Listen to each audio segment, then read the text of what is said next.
back to the secrets of happily ever after. I am so excited for this segment. You guys are not going to believe these are like my favorite humans on the planet. Joshua and Ashlee Latimer. They are high school sweethearts, first generation entrepreneurs, and started their journey from a trailer park. They have lived in 2 different countries, speak broken Spanish, and are currently raising 5 children. Some of their business accolades during their 20 years of marriage include building and exiting 4 companies. Joshua and Ashlee have spoken on over 100 stages, and they currently are absentee owners of a multi-million-dollar SaaS software company and own equity in 7 other successful ventures, ranging from local home services, commercial and real estate, marketing, and video production. Their current focus is helping entrepreneur families, which is why they and their kids have created the Kid War Plan 90-Day Journal, which is awesome. Hey, Joshua and Ashlee, how are you guys doing? Oh my gosh. Like Dave Ramsey always says, better than I deserve. But then Ashlee says, I need a new answer to that question because I've been using that but we're doing great. We've been using it for a very long time. We're doing good. Super happy to be with you. There's power in repetition. I love you guys. I'm so excited you guys are here. And I can't wait to talk about my favorite topic on earth, which is, I will start off with the question that I'm asking all of the experts in this summit. And that is, if you had the undivided attention of all the married couples in all the world for just a few minutes, what's the most important concept you could teach them about how to live happily ever after with their spouse? I know what I would say. Go for it. Do you want to say it at the same time? Okay, I hope it's the same thing. It might not be, but it makes it more interesting. I say family systems. Are you serious? I'm serious. I knew it. It was either to say somebody a Coke. I was going to say family systems, but I was also going to think date night, but then I was thinking date night is a family system. Mm-hmm. So yeah, and people probably have no idea what we're even talking about with family, but what we mean is like having like every family already is systemized. Okay. Yeah. Every business is systemized. So it's not if you need family systems, you technically already have them, but are they serving you? Are they optimized? Are we actually looking at it like that? Like, I think the way you talk to yourself in the morning is a system, right? If you think in your head that you're fat and ugly and terrible, then, that's a system. It's just a bad system, right? Or if you have a business, you don't follow up with your customers, that's a 0-touch follow-up system, not having one-on-one time with your kids, not even, sex and intimacy and all that stuff. There's systems. And I think when you have that epiphany, you can do a ton of stuff to change your life for the rest of your life. Yeah, I agree with him. I mean, literally family systems, editing our family systems when we were first married, after we got married at 20 years old. And then after we had our first baby and my husband started his company, things were really broken. And the thing that saved our marriage was family systems, and it saved our family. So we really do love family systems. It's not something we just say, it's really changed our life. No, it's saved our marriage. And just to, do you want me to give like a few examples just in case people are like, what in the heck are you talking about? Putting intentional family systems into place is really important. So yeah, can you give us a few of those that the way that we intentionally have, but not? I'm sorry. What did you say? Was the last part? Oh, I just was going to say a lot of us have unintentional family systems. Like, oh yeah, or we're just kind of going through the motions. We don't realize what we're doing with that. So like, yeah, can you give some intentional family systems that you have in place? Yeah. So the framework, I guess, that we created for our own family is that there's 5 categories of family systems. So this is easier to remember. The first ones are connection systems. I'll explain what those are if you want in a minute. And then the next one, though, are identity systems. Especially with kids. If you have a bunch of kids, we have 5 kids. We're crazy. We have a whole herd of kids. But like, if we don't tell our kids who they are, the world will do it for us. And we ain't interested. Homie, don't play that. We don't want that. So there's systems about like what it means to be a tanner, right? And there's all kinds of cool stuff you can do. So you got connection or intimacy systems, then you have identity systems, then you have goal setting or what we call target systems. Like how do your kids watch you set and achieve goals, even little ones? Is it a constant like exercise where they can see you like call your shot and do a thing, or call your shot and fall short? But then the way you respond to it, like this is huge for young people and for couples, right? To clap and cheer for each other while we're all kind of trying to do cool things. And then you have community. community system. So like, who do you give permission to speak into your life? You know, if if you're on Facebook and reading all the negativity, that's a system, right? And a negative community will drag you down. You know, the famous Jim Rohn quote, you're the average of the 5 people you spend the most time with. So like being willing to perform surgery on relationships is a really important in a lot of cases. If you want to grow and expand and think bigger and do more, or just be more positive, a lot of times there has to be some editing done in your community systems. Mhm. And then the last one is growth systems. Like, how do you put yourself in a position where you kind of like have to do a big thing? How do you Mhm. challenge yourself to, it could be economically, it could be health or fitness, it could be anything. It could be anything, but like Mhm. being around people and setting up environments so that you're pushed to max out what you're capable of. So good. I want to hear from Ashlee. What are your favorite systems? Oh my goodness. I feel like I have just a major crush on him. Like my heart was just like swelling and I was like a little swoony. Okay. Sorry, I'll be back and focusing because I was like, oh my goodness, I love this man so much. Well, let's just go through a few of them. So like connection systems, something that my husband really instated after he was busy working on his business. And I was home by myself raising our kids. I felt alone and like a single parent.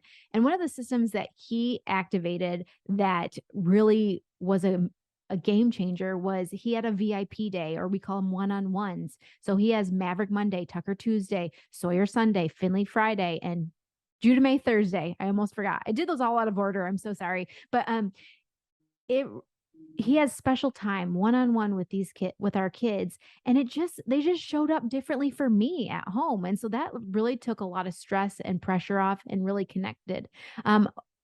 We have a wrecking ball one, but I feel like we have to save that one for That's Ooh, going in the VIP that's section. that's Upgrade PG to 13. get the wrecking it's ball. PG-13, maybe R. And we also have a fighting system, but that's Yeah. a VIP.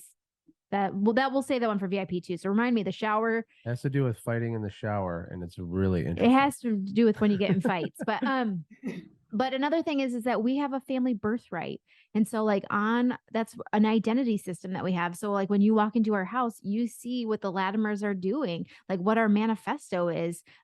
Companies have manifestos. Why don't families have manifestos? And so our kids know who they are, which, man, I'm getting emotional. It's because it's such a big deal. Like when you ask my kids, what do Latimers do? They'll yell hard things. Like I know that if something ever happened to us, that our kids would be okay because we have told them who they are, and that they're built for greatness. And I really do believe that they're going to change the world. I know every mom probably believes that, but like we're really trying to instill it. Like it's really important that our legacy is in our children. So Yeah, there's more. There's like gajillions of them, but you know, I think identity systems are the place to start. You know, consider getting a family logo or Yeah. some sort of visual graphic that like embodies the unique coolness of your thing. And then you can put it on stuff. You know, we have onesies that say do hard things. It has a Latimer logo on it. You know, we never originally thought we'd actually share this with anybody else. No. But we do it a lot now, right? But we were in our own brokenness and saying, okay, what do we got to do? And so we just started putting these things in place, right? Telling our kids who they are, you know, like she said with our Latimer birthright, you know, I am a child of God. I am here for greatness. I am relentless. I am a warrior. The thing is like 5 stanzas long. It's this epic thing. And then there's logos and there's swag and there's isms, you know, proprietary language is another type of system, meaning what are the phrases and isms and sayings and quotes that you guys kind of latch onto and you just repeat it over and over and you talk about it. These things literally can transform the entire essence of what it's like to be at home with your family quickly. And it doesn't take a lot of work to put these in place. That's what I was going to say, is that they're very fixable and quickly. It doesn't feel like it because when you look at TV shows or different programming that's in our heads, you know, it makes it this huge Jerry Springer thing, which it doesn't have to be. It's very fixable quickly. You don't have to throw the baby out with the bathwater, and it's worth it. That's another thing too, is it's worth it.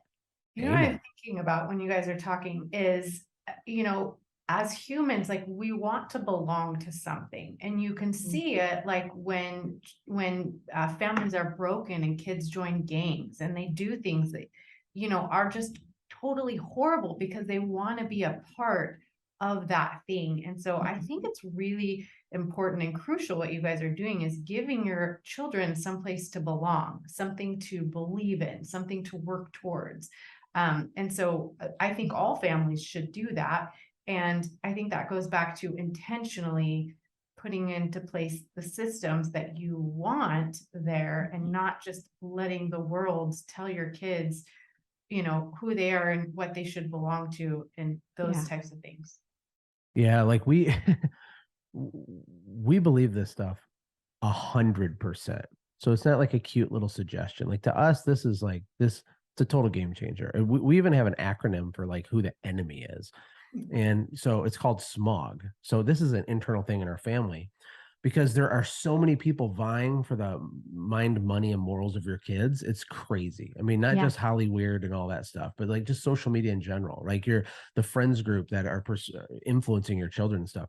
So it's not about like siloing your kid in a bunker or something. Not at all. Like send them out there as battle tested warriors, right? They're built for battle and created to conquer and all that. But when it comes to family systems and stuff, SMOG, it's about protecting them from SMOG, which is schools, the media, other people's opinions, and big government, right? So it might sound a little politically charged, but that's only because it is. And so we try to play defense in some areas to hedge them from being too hard on themselves if someone tells them something critical about themselves. But then we play offense on the other hand, where we give our kids opportunities to speak. We teach them really young how to speak to adults, how to shake a hand, how to look someone in the eye, how to give a presentation. We do family debates for fun. We have them debate each other over silly topics, and then like the crowd cheers. Ashlee does a phenomenal job teaching our kids to clap and cheer. She's actually working on a book called The Secret Art of Clapping and Cheering, because like being able to cheer someone else on is what will set you up to be able to be cheered on. And so letting your kids lead and repeating the manifesto and all these things, like it's like this choreographed epic thing that makes your family stand out. I will say that, like, if you don't want people to be like, holy crap, that's weird, why are your kids so different, then don't do this. And that's not like the reason we did it, but that is what will happen if the you ripple do effect. Yeah. One thing while you guys are talking and I'm thinking to myself is you've got to be mostly on the same page as husband and wife. So I want to talk about how you care for your relationship so that you are able to instill this in your children so that they actually believe you and don't think you're like full of crap. Well, Go ahead. There are a few rules in our house which kind of pertain to this. I mean, one of the things is that we do take date night very sacredly. Like we don't do just date night once a week. We actually kind of do it more now that we work with each other, but we officially have date night every week, non-negotiable. Like unless we're in different states traveling, like we do date night. Like we are very firm believers in making this really secure.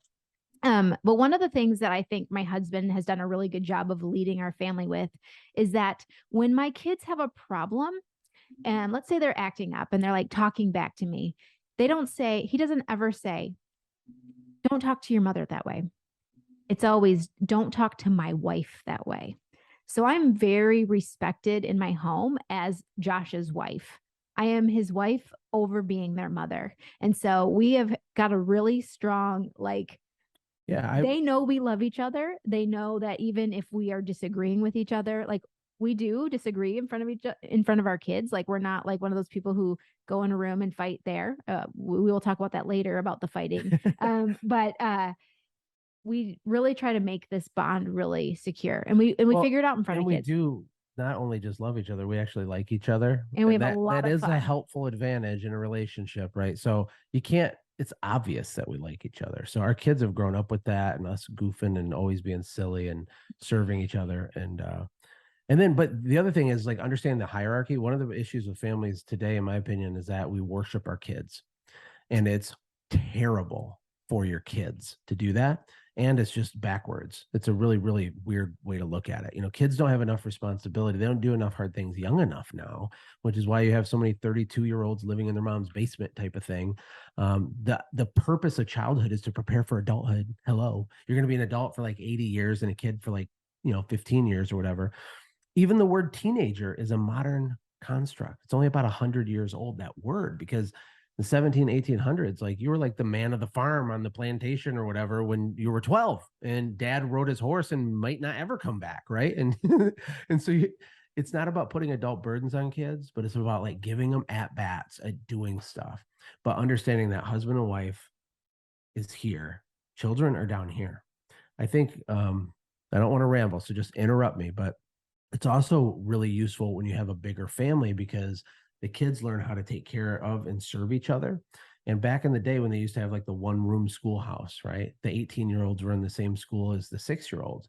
And that is huge. And the way traditional education is now, where we group people by age, it really handicaps them at being able to interact with the whole spectrum of different ages, right? They get put in this bucket when there's things that they could teach older kids and things they could nurture to younger kids and things. I think that's helped a lot too in our case. Yeah, because we have a big family, so we work together as a team. And We're a team. Yeah, I love that. And you homeschool. And one thing I think that you guys are exceptionally good at is giving your kids opportunities to create their own businesses and like supporting them and investing in them. So will you talk about that for a second? Yeah. I mean, how big of it, like, I don't know if people really are, they're starting to get it, but do you really understand how much the world has changed? I mean, university is like a dead era unless you are like going to medical school and you like legally have to get the paper to do the thing. There's, The law 11-year-old school, yeah. YouTubers that make 10 times more than, a top cardiologist in Atlanta, right?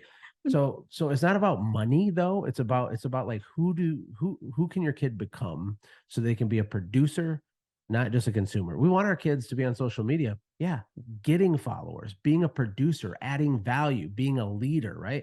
Not on there consuming with their little, hypnotic eyeballs, like drooling out of the corner of their mouth. We want them to produce, right? So business is awesome because even if our kids don't end up being an entrepreneur, they're going to learn how to think like an entrepreneur. There's so many benefits that go way beyond money and business that are nested inside of the idea of entrepreneurship. For example, entrepreneurs are professional problem solvers. That's like what we do. We take responsibility for a problem we're not responsible for, and we build and work and grind and sweat and invest time, money, and energy to try to solve this problem that no one's making us do it.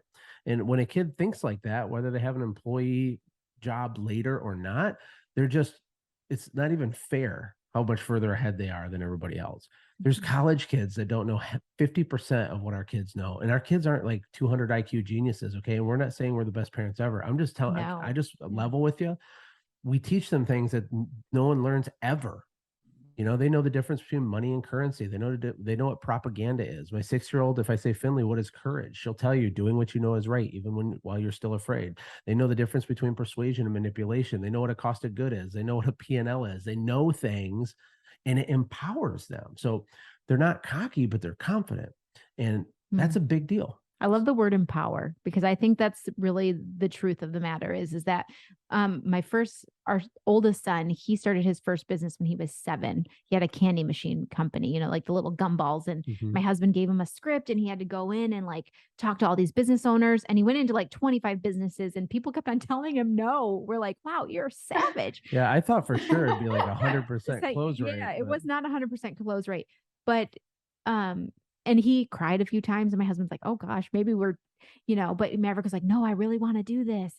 And he did it and he built so much confidence and it empowered him. And then he ended up selling that company like 8 months later. Yeah. And for $1,200. And he has this picture of him holding this money and it's a different kid. 8 months later, it was a different kid because he was empowered. I think that's a great word. Yeah. He did a hard thing. He stuck with it even when it was boring 6 months in, and then he got a big result. And like I actually called the local newspaper to do a little story. And the reason I did that, so this is burned into his brain, and a light bulb and a permanent switch was flipped at 8 years old is when he sold it, where he's like, I did a thing that's abnormally epic. Oh my God, I can't believe I did that thing. Right.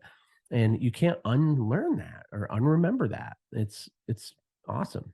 Well, I think that every human on the planet should do some form of door-to-door summer sales because I think there's so much to be learned from getting told no and keep going and like learning how you just keep going until people are saying yes. It's one of the big reasons so many Mormon LDS people are so successful is because of the mission. I mean, there's companies that target people that have done the door to door because it is another world of want to throw up when you're going and knocking on strangers' doors, especially if you're doing like ministry stuff or selling, right? But if you can build your capacity in that and have the courage and the confidence and the certainty to do that, everything's easy for you compared to other people. So true. So true. So I want to go back to this, Ashlee, because I know she's so good at this. She's always done this for me, and I just like love you for it. But this secret art of clapping and cheering. Let's talk a little bit more about what that means. Well, I used to be a cheer coach, so I did learn clapping and cheering a long time ago. I was a cheerleader and then a cheer coach. But what happened is I eventually started seeing how to get results. I also did youth ministry. And so I started to learn how to clap and cheer for teenagers. And I started really learning the nuances of where the people felt broken and where I could show up and love them well.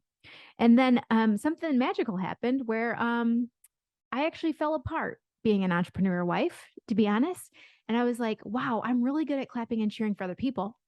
Why am I not good at clapping and cheering for myself? And so I had to learn how to clap and cheer for myself.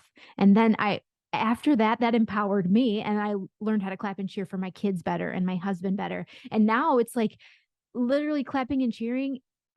See, here's the thing, Monica, here's the thing. This is the real secret.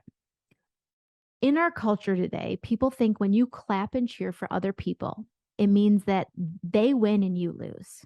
But that's a myth. When you clap and cheer for other people, you get to be a part of the winning. And so I love to clap and cheer for people because winning is my favorite. And so when other people win, I just join in and I'm like, oh my goodness, you're a winner. Let's do this. Let's do this. And so I love to clap and cheer for people, and it's addicting. It's addicting. Well, there's more than enough for everyone to have more than enough.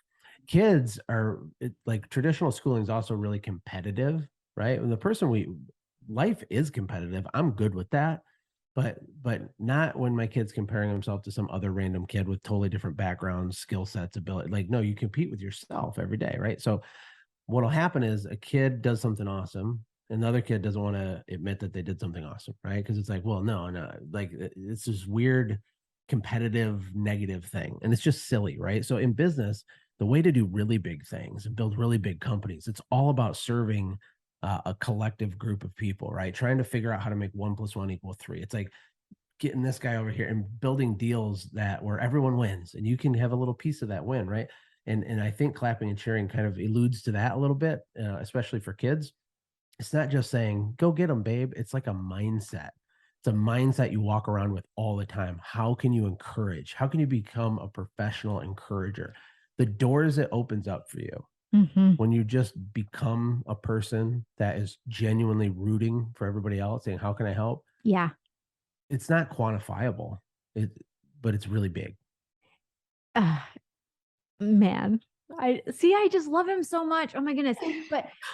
But I'd also say too, the next time you're at a sporting event and someone does something amazing, they'll do something. Someone in the crowd will do it, and someone maybe on the field or on the basketball court will do it, and they'll put their hands up in what I call the victory V. In every nation, in every country, they do the victory V. When someone does something really great and you can feel it and you just throw those hands up and you're like, that's a victory V. Mm-hmm. Somewhere along the lines, we have been told we don't do that for everybody. And I think that's our natural state is supposed to clap and cheer for people, but somewhere our culture has like really tried to squash that. And so I try to do a victory V for everybody. That's really the truth of the matter. And I learned it too also. Another way. Have you ever been to a cross country meet for a 7th grader? I have. And I'm the only one that shows up. And you know what? This is what I found out about teenagers. This is teenagers and adults. Adults are just better liars, actually, just so you know. Like they're the same. They're the same. They just have bigger walls to crush through. But I remember a teenager And when I would show up for a 7th grade basketball game or an 8th grade volleyball, and, you know, they're looking in the crowd, they're looking for their mom, they're looking for someone there, and they'll keep looking until the game's over because they just want someone, even the lunch lady. If the lunch lady showed up and was like, I came here for you, I showed up for you, man, I'm so excited to see you. Things change when you do that for people. And so I used to do that for people, and then I learned how to do it for myself, and then I did it for my family. You do it for a lot of people. And it changes people's lives. And it's easy. It's free. What? It was so good. I absolutely agree with you. I think I think their kids will always remember the people that showed up for them, the people that cheered for them, the people that believed in them, even when they weren't feeling good about their own selves, right? Like those are the teachers, those are the coaches, those are the parents that are remembered. But I want to talk about what cheering, clapping, and cheering for your spouse does for their ability to serve not only their family, but their community and beyond. Because you guys do this really, really well. And so, like, what's it been like for you, Josh, to have like this cheerleader? Like, you went from selling pizzas in a trailer park, right? To like delivering. running Yeah. I would have made more if I was a pizza businesses, salesman. right? I was just the delivery guy. Yeah. That was, yeah.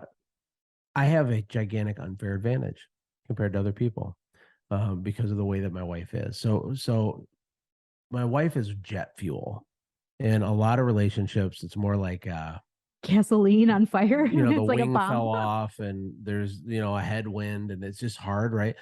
And she's been really, really generous to me in putting herself last for many years so that we could get momentum and change our family tree and have some financial success. But practically speaking, what's really cool when she says clapping and cheering, it's a little abstract, but I'll give you an example. So she'll just do these things for me. She'll put notes certain places, right? She'll show up a certain way. There's certain inappropriate text messages which are perfectly appropriate, if you know what I mean. There's little sacrificial gifts I get just as I'm about to walk out the door, if you can read between the lines, and it's all the time. All the time. And she does it because she loves me. She does it because she's permanently made herself this creature that is she's just giving and looking to serve all the time. So what does it do for me? It makes me want to conquer the world because you want to know a little secret. It's not just about me, but about men. We're very simple creatures. We're not that smart. We can lift heavy things. That's kind of the extent of it. That's true. But the thing is that pretty much everything I do in business is really just a really go around the mountain strategy to impress my wife. And what a man craves more than anything is validation from his queen. I have friends, really close friends, who don't get that for different reasons, different religious reasons, or whatever the case is. And where like their spouse is almost incapable of acknowledging that you crushed it. And you know what? So then I'll pour into him. You did crush it, you crushed, but it's not the same thing. It's not the same thing. You know how many broken men who are just dead inside just want their wife to be impressed? It's such a big deal. It unlocks a superpower. But a lot of times women will hold back being like that because they feel like their needs aren't being met, right? Because they're probably not. And it becomes this war of who's going to go first. Who's going to be, when we had pre-marriage counseling, which I don't remember anything about it except one thing. The pastor said, the purpose of marriage is to learn how to outserve each other. So cheesy, right? So then I looked at Ashlee and I said, you go first. You wanted me to serve first. And But I think she was like, sure. yeah, I'm no. She was No. Nagatha Naggy Pants. You see, we almost got divorced. I have an alter ego of Nagatha Naggy Pants, but I know how to silence when we her. were poor and broke and stuck and miserable, and I was fat and full of shame, and we were this close to divorce, and I was drinking and driving away in anger and doors slammed and I'm moving out. When this is when we started the family system thing, right? This is when she said, you know what? I'm just going to love this guy that, you know, I have a list of reasons why I probably shouldn't. I'm just going to do it anyway. She actually served first. She did it like 7 years into her marriage, right? Or 5 years into her marriage. She's like, okay, fine, I'll go first, right? Because we weren't doing it. And then it changed the whole like trajectory of everything. Somebody's got to go first, right? And you can be pouty, or you could just go first. And if I would have went first, it would have had the same effect eventually too. I don't know if that's convoluted or if that's helpful. Oh, it's fantastic. I hope that the people watching will take away from this, like the desire to go clap and cheer, not only for other people, but for their spouse, and just be the one that goes first. I love that so, so much. And let them know where they can find you. I was gonna say too, when you were describing all those things that your kids know that other kids certainly don't know, they learned it from the Kid War Plan, and I have a copy of that. My youngest Yeah. has been reading Oh, the yeah. Kid War Plan. It is so very, very cool. Tell the listeners where they can find you guys, get more information about your Kid War Plan and family systems and all the things. Sure. You can go to honorandfire.com. Honorandfire.com. It has a link to the Kid War Plan. It was a family project, actually. We're going to sell over $1 million worth of that silly Kid War Plan.